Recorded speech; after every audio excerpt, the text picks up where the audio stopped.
have something for me to sign? Sorry. Could you do me a favor and unwrap it and Sure. put it on the easel for me? Thanks.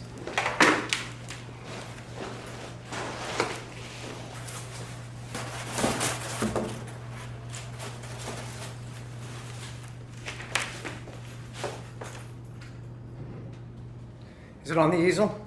Yes. Can you cover it? There's a sheet on the ground there.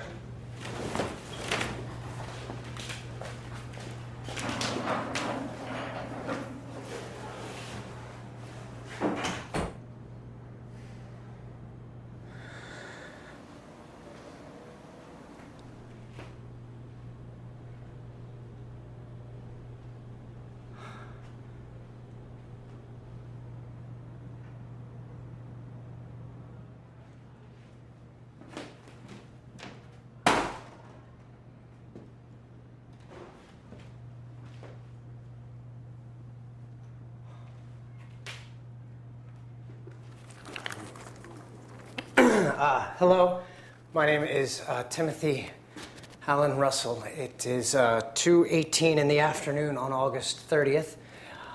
I'll begin by detailing my precautions before I uncover the glass. There are 3 cameras, each on its own independent power circuit, in case I have any problems with them, so that if any anomalies occur, there can be a lucent objective record. Oh, the phone on the table is a landline phone with a private line and number just for today's experiment. I also have a cell phone, prepaid cell phone in my front pocket, on which my associate Stephen Hill will be contacting me every hour.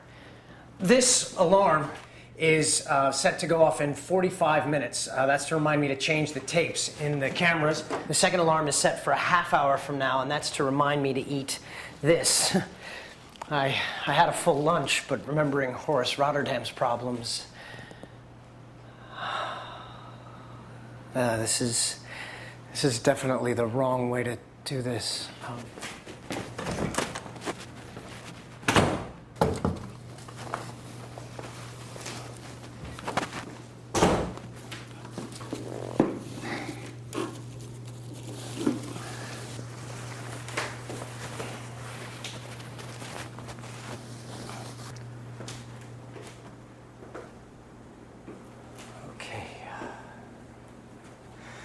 No one knows who fashioned the glass. It first appeared in London in 1754. A man named Philip Lasser hung it over his grand fireplace on his estate, and there it hung for... right on time. That would be Stephen with the first of his hourly calls. Yeah, Stephen. Right. No, so far so good. Yeah, no. Yeah, I'll talk to you in an hour. Thanks. So,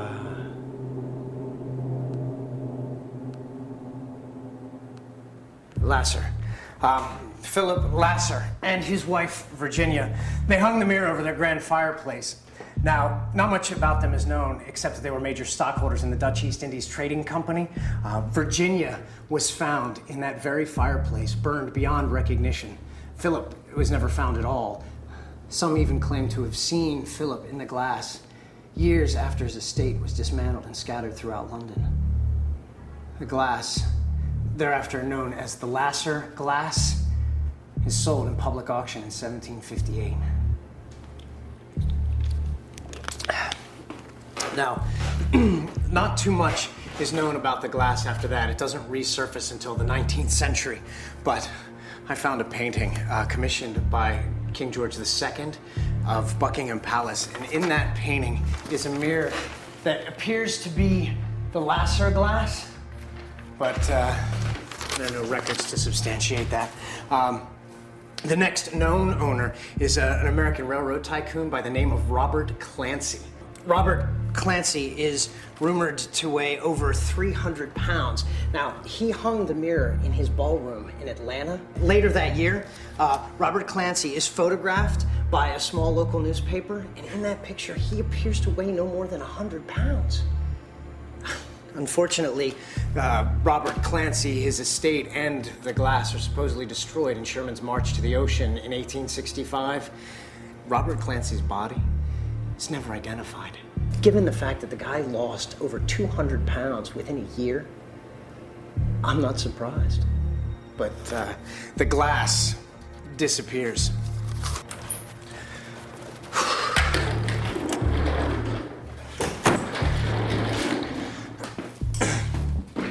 No, the mirror doesn't resurface until the turn of the century in New England.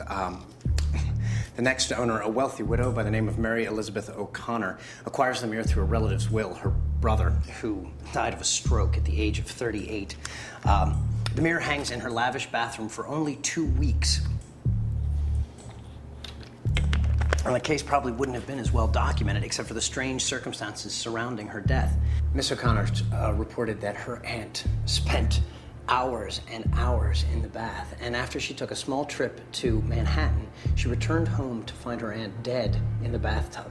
Now, the official coroner's report lists the cause of death as, get this, dehydration.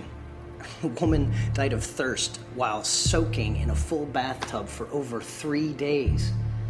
The next case of note is Alice Carden in Chicago. State papers showed that she hung the mirror in the nursery.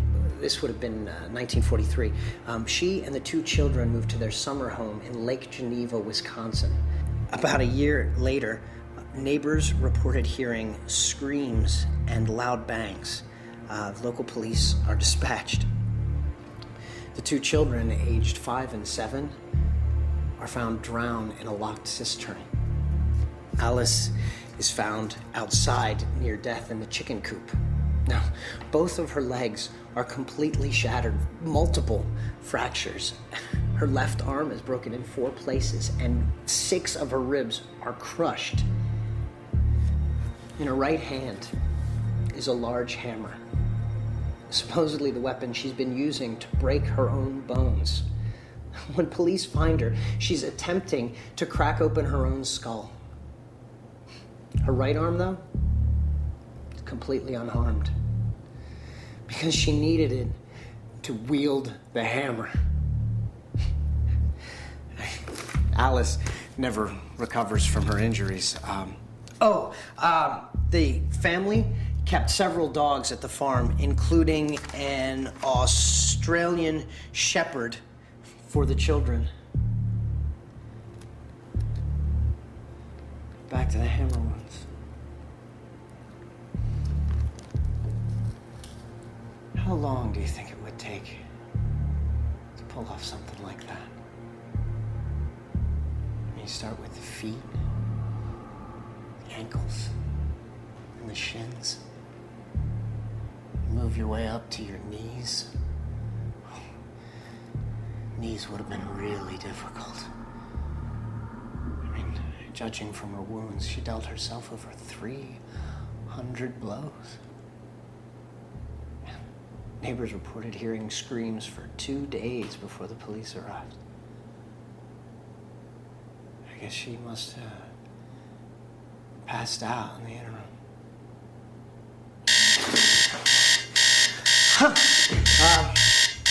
That's the alarm. That reminds me to eat this. I gotta keep hydrated and well fed. Too many people have gone that way. Toby Cap, 1955, starved in his bedroom. The mirror was hung over his dresser.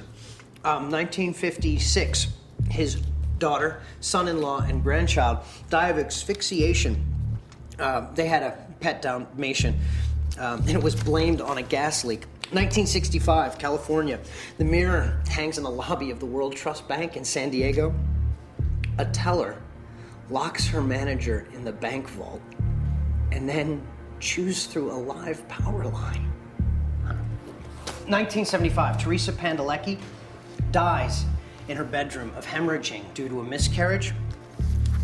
In her nightstand are found every single one of her teeth in a little plastic bag and a pair of pliers. 1980, the mirror decorates the home office of Alan Russell. Murder-suicide. The list goes on and on. There are literally hundreds of cases that just boggle the mind, but the histories are entirely circumstantial without documented proof of what I believe that mirror can do. Which is the purpose of today's exercise. I'm going to uncover the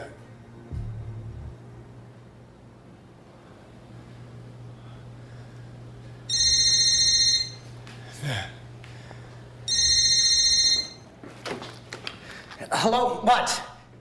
Steve, you're early. Yeah, no, it's supposed to be every hour. Hourly. Oh, no, I'm sorry. No, I'm fine. Yeah. All right, I'll talk to you in an hour.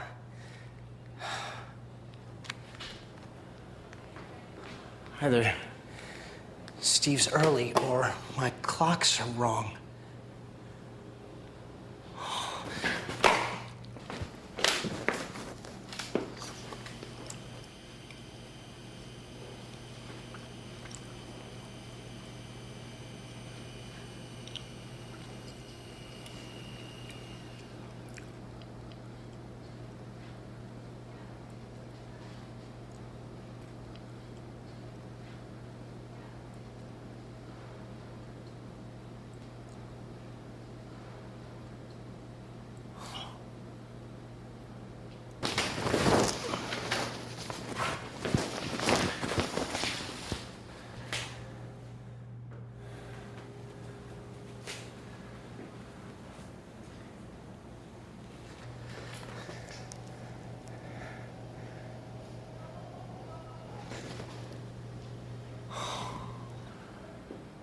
Nice.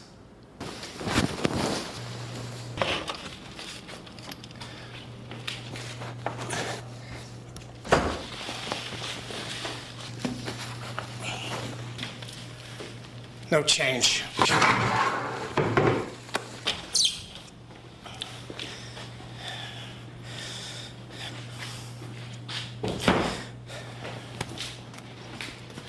This is Flip. Sorry, Flip.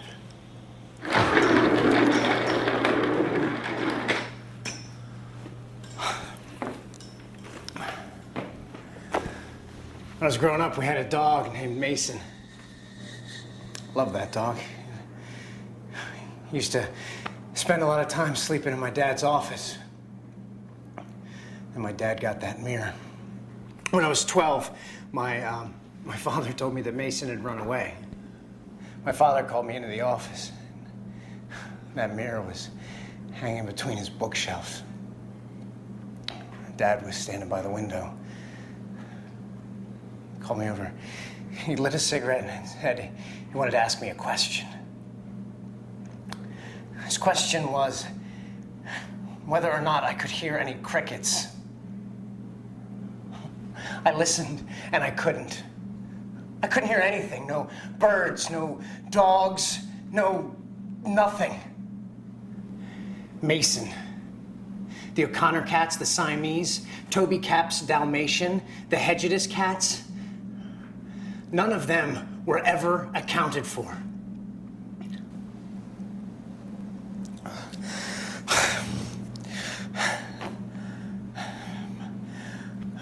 I'm starting to feel a little drowsy, but I've prepared for that. See, my father, he took naps that whole summer.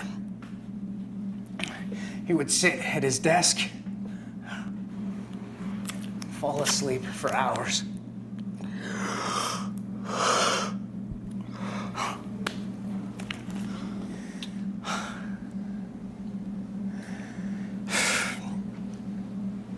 Oh, I guess a nap won't hurt. I've budgeted for 3.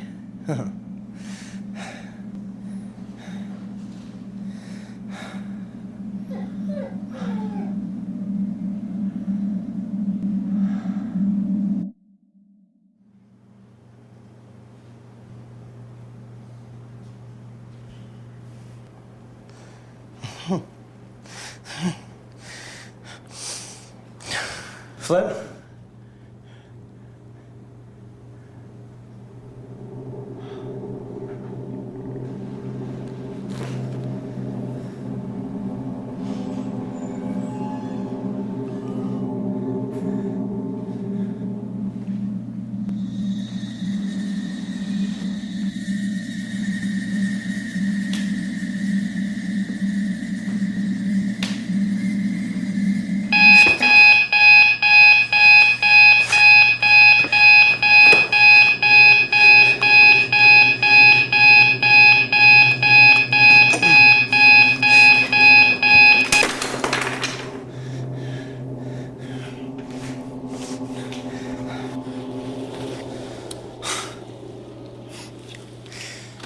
Hey. How you doing, buddy?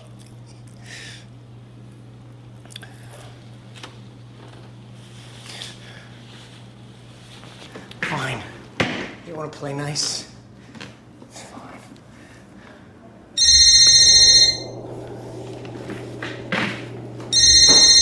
Hello? Steve. Yeah, I'm fine. No. I'm totally fine. Yeah. Call me in an hour.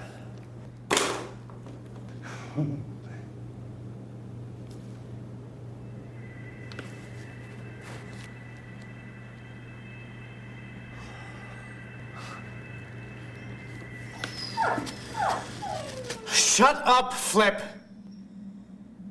I told my mother that there was something wrong with him. And he was dying, but she told me not to worry about it, that we were just going through a tough time. Go outside and play, she said. You shouldn't be inside all the time. It isn't healthy. Shut up, Flip! One time, I found them in the office together. They were sitting at his desk, just staring into that mirror. He was dying. She was dying. They were both dying in the office. God damn it, Mason! Stop your fucking barking!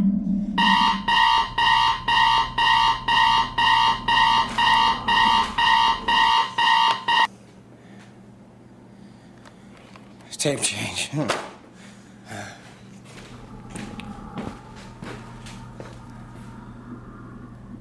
But tape's not ready. That's not. What? This alarm isn't for tape change. What's food? It's a food alarm. That's what I need. Food.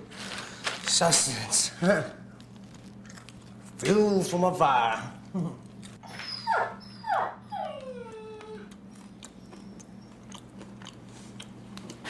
I've added a few more alarms. This alarm, no, that's right. This alarm is for tapes. This is for food. This is for water.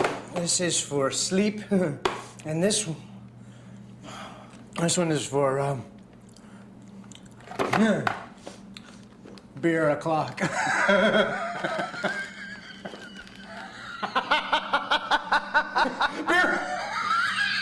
Beer o'clock!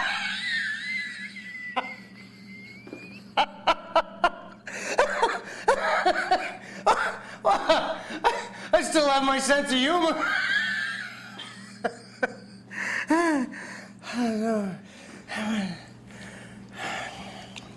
What was it? That was, oh, IV. Yeah, no, it wasn't IV. It was timeout. Timeout's over.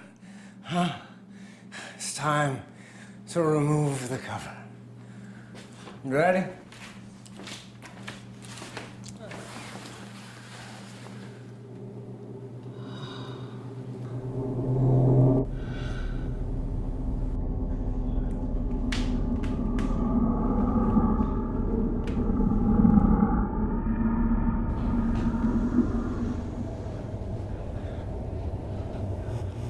Why don't you go outside and play?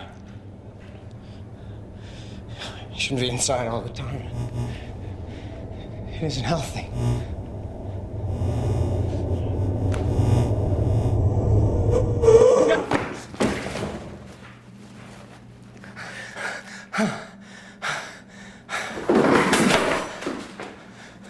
Flip. There it is. I knew it. I knew it. You see what it did? It took Flip. I've got to record all this. People have to know. I've won.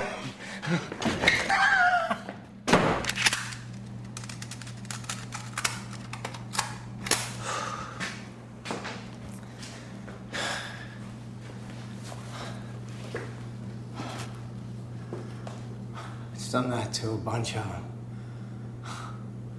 Suck the life out of them.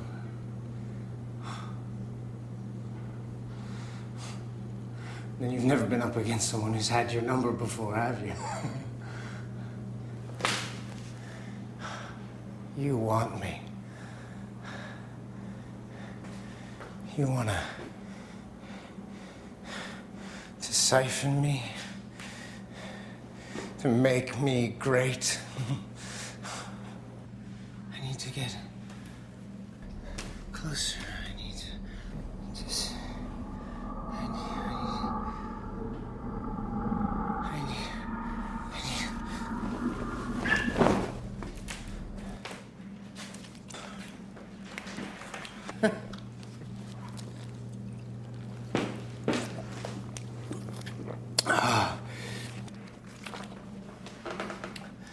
I was getting a little dizzy there, but I'd figured on that. Things started to get a little strange, so that's why we went on a timeout. I think I woke it up pretty good with the dog, as you saw. And I plan on documenting a few more effects.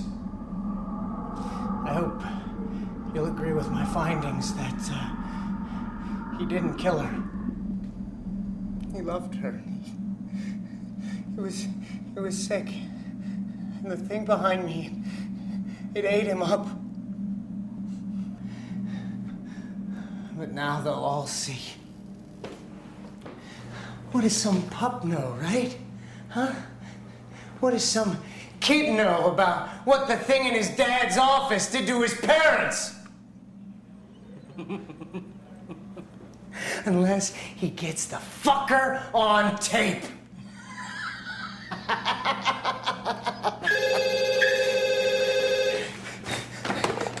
Hello?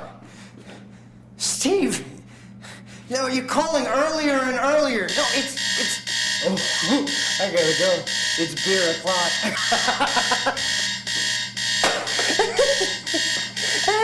No, don't start without me. Wait for me, huh? Oh. I know, I'm coming.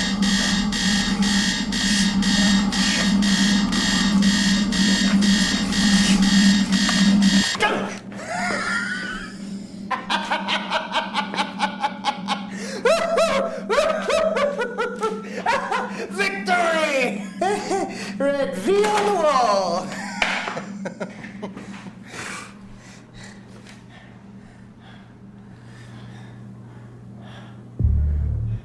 You can't win. Did you know that? What's the matter?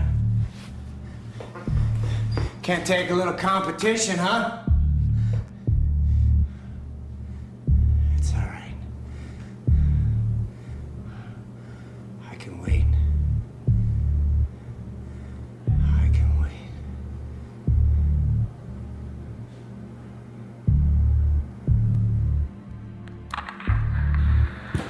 I saw my mother first, the blood second. I stepped around her because I thought she'd be mad if I tracked her through the living room. I could hear Daddy breathing in the office, horrible sounds, emphysema, deep breaths. I only saw him a second through the door, sitting up on top of his desk and staring into the mirror. I had to look. In the mirror I see a woman with dirty hair, pale skin, and lunatic eyes. Her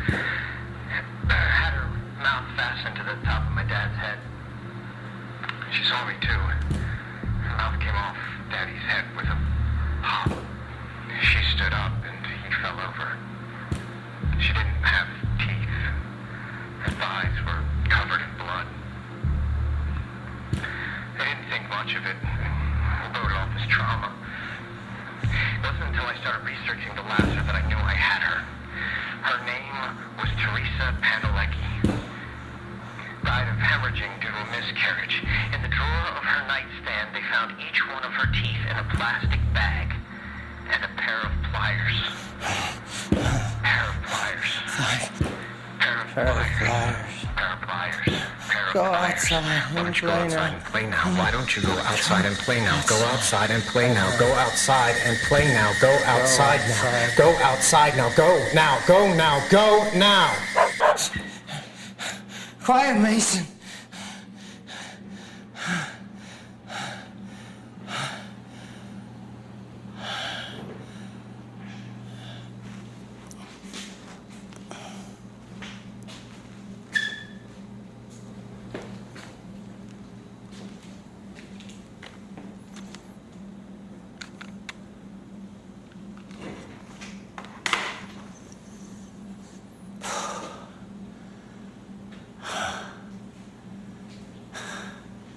Timeout's over.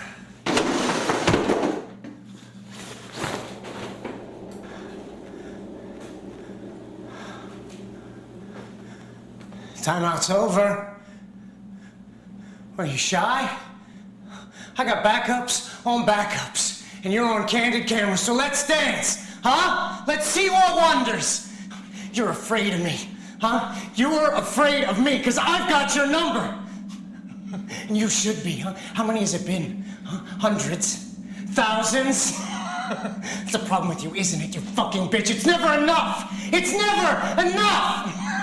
Well, come on, it's dinner time! It's dinner time! Come and eat! Huh? Well, seeing as it's your last fucking meal, bring it on! Oh, that's old news, huh? You can't trick me anymore. I am on to you and your stupid fucking games.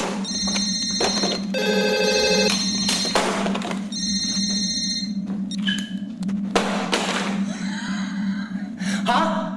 I am in control. I am me. I am in control. I am in...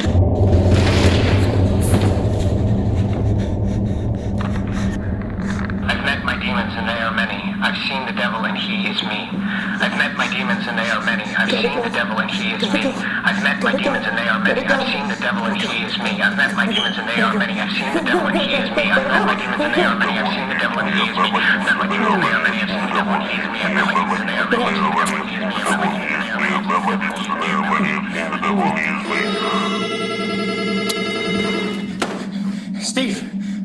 Steve? Tim, you missed 2 phone calls. Steve? I'm supposed to check up on you, right? You should go outside and play. What are you doing in my office, Timmy? I'm sorry. I heard Mason barking. I told you to stay out of there. It's mine. I'm sorry, Daddy. Do you hear the crickets? Do you? Do you hear them? That's because you're dead. They're dead. Everyone you know is dead. Everyone you love is dead. And they taste so good. So good. Finger licking. Finger licking. Shut up! I'm not gonna let you beat me. You hear me, you bitch? You couldn't beat me when I was a kid, and you can't beat me now! Oh yeah? One alarm? Is that it?